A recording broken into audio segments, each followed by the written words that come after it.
We are back, and we are here to talk about the Birds because they play their final game of the season, and they won, even though the game didn't matter at all.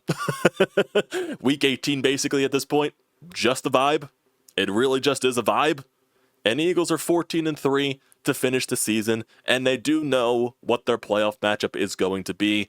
They will be facing the Green Bay Packers in the wild card round next week. Now, we have no idea what day that's going to be, whether it's a Saturday or a Sunday.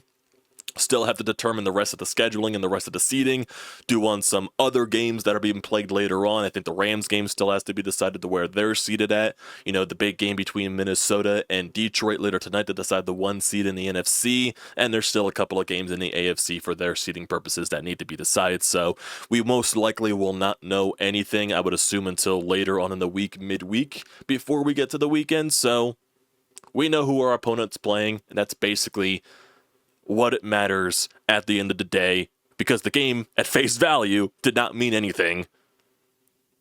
It just didn't. It just didn't. So it was one of those games where just put it on in the background, put your feet up. You can focus on it if you want to, or you could focus on something else. That's basically how little this game mattered.